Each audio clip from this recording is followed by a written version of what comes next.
હવે કોઈ વસ્તુ આપે તો એની નજર સામે એ વસ્તુનો કદાચ આપણને ન ગમતી હોય તો એની નજર, એ વ્યક્તિની નજર સામે એનો અનાદર કરવો એ વ્યાજબી નથી. ન ગમતી હોય થોડી વાર આપણી પાસે રાખી મૂકવાની, એનાથી દૂર થયા પછી આપણને ન જોઈતી હોય તો કોઈને આપી દેવાની, એ બીજાને ન જોઈતી હોય તો ક્યાંક પધરાવી દેવાની. પણ જે વ્યક્તિએ આપણને પ્રેમથી કોઈ પણ વસ્તુ આપી છે, કોઈ પણ ગિફ્ટ આપી છે, તો એનો અનાદર ન કરવો ક્યારેય. આ કથા મને તમને આ વસ્તુ સમજાવે છે. કારણ કે ગિફ્ટની કિંમત નથી હોતી મેરે ભાઈ બહેન, યાદ રાખજો. ભેટની કિંમત નથી હોતી, એના હૃદયની અંદર જે ભાવ હોય છે ને એની વેલ્યુ છે. ગિફ્ટ ભલે 10 રૂપિયાની હોય, 25 રૂપિયાની હોય, પણ એણે જે ભાવથી તમને આપી છે ને એની વેલ્યુ છે. તો અહીંયા ઇન્દ્ર મહારાજે તો દુર્વાસા ઋષિ સામે જ હતા ને ફેંકીને, ઐરાવતે પોતાના પછી તો પગ નીચે માળાને કચરી નાખી. દુર્વાસાજીએ કહ્યું કે આ કેટલી મહેનતથી મેં પ્રાપ્ત કરી છે, વિજય માળા છે. આ ઇન્દ્ર સ્વર્ગનો અધિપતિ છે અને વિજય પ્રાપ્ત થાય એટલા માટે આ માળા આપી, અને એણે આ માળાનો અનાદર કર્યો. અને આ તો દુર્વાસા ભાઈ, ક્રોધનો ભંડાર. આમે બ્રાહ્મણ ક્રોધી જ હોય. બ્રાહ્મણમાં ક્રોધ હોય, પરશુરામ જ હોય બધા.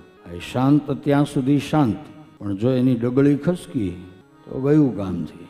કાલે જ અમારે એક ભાઈ, કોણ કહેતું હતું મને, કાલ કહેતા હતા કે અમારે સિદ્ધપુરમાં બધી કંઈક મગજમારી થઈને પછી બ્રાહ્મણોએ હાથમાં લઈને એવી રીતે તલવાર ચલાવી કે કસાય ટૂંકો પડે એની પાસે. એટલે આ તો ક્રોધ છે ભાઈ, શાંત ત્યાં સુધી શાંત, પણ એને છેડો તો પછી. દુર્વાસા તો ક્રોધી છે પહેલેથી. ક્રોધ આવ્યો અને શ્રાપ આપી દીધો કે જ્યાં તને સ્વર્ગની સત્તાનું અભિમાન છે ને, થોડા જ સમયની અંદર તારા હાથમાંથી સ્વર્ગની સત્તા જશે. અને બન્યું પણ એવું. કેટલોક સમય ગયો અને અસુરોએ ચડાઈ કરી, દેવતાઓને ખૂબ માર્યા અને સ્વર્ગમાંથી કાઢી મૂક્યા, સ્વર્ગની સત્તા હસ્તગત કરી. અત્યારે બલિરાજા એના અધિપતિ હતા. અસુરોના મેઇન અધિપતિ બલિરાજા હતા. સ્વર્ગ ઉપર ચડાઈ કરીને સ્વર્ગ લઈ લીધો અને કાઢી મૂક્યા. બધા દેવતાઓને મારીને ધોકાવ્યા. અને પછી તો દેવતાઓ ગયા વિષ્ણુ ભગવાનની પાસે લપાતા છુપાતા અને કહ્યું, પ્રભુ ભગવાને કહું તમે કર્મ એવા કરો છો અને પછી દોડીને મારી પાસે આવો છો. ઇન્દ્ર મહારાજને કહ્યું, પેલા દુર્વાસાજીએ તમને આપેલી પેલી માળા, એનો અનાદર કર્યો. એ વિજય માળા હતી, એ કોઈ સામાન્ય માળા ન હતી. હવે તમે જે કર્મ કર્યું છે એનું ફળ તો તમારે ભોગવવું જ પડશે. જાઓ પાતાળમાં જતા રહો. પાતાળમાં મોકલી દીધા. હવે સ્વર્ગની સત્તા જેણે ભોગવી હોય ને સ્વર્ગમાં રહ્યા હોય ને એને પછી પાતાળમાં જવું પડે, કેટલું દુઃખ થાય. 35માં કે 40માં માળે મોટો ફ્લેટ લીધેલો હોય 2-3 હજાર ફૂટનો, અને પછી કંઈક ઘટના એવી ઘટે ને બધું વેચાઈ જાય, લોસ થાય, કરજો થાય ને કરજો પૂરો કરવા માટે બધું વેચીને કરજો આપી દેવો પડે ને પછી ચાલીમાં રહેવા જવું પડે તો કેવું લાગે. અહીંયા પરિસ્થિતિ એવી થઈ, દેવતાઓ બધું જ છોડી અને એને જવું પડ્યું. પાતાળ લોકની અંદર ભગવાને કહ્યું, જાઓ તમારો હમણાં અહીંયા સમય તમારો સારો નથી, એટલે પાતાળ લોકની અંદર ચાલ્યા જાઓ. તમામ દેવતાઓને પાતાળ લોકની અંદર મોકલી દીધા. પણ પાતાળ લોકમાં ગમે ક્યાં અને કેટલાક દિવસ ગમે, દેવતાઓ કંટાળ્યા છે.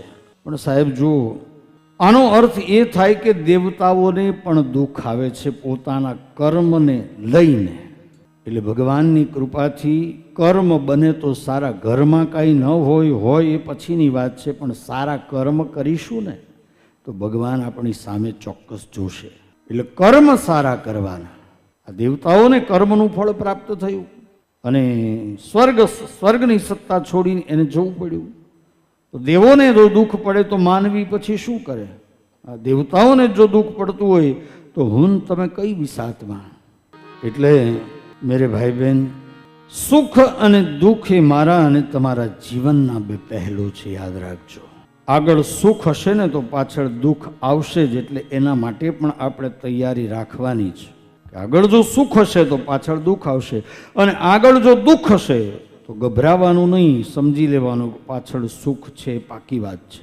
કારણ કે સૂર્યાસ્ત થયો એનો અર્થ એ નથી કે હવે સૂર્યોદય ક્યારેય થવાનો નથી, અને સૂર્યોદય થયો તો એમ પણ ન સમજવું કે હવે ક્યારેય સૂર્યાસ્ત થવાનો નથી.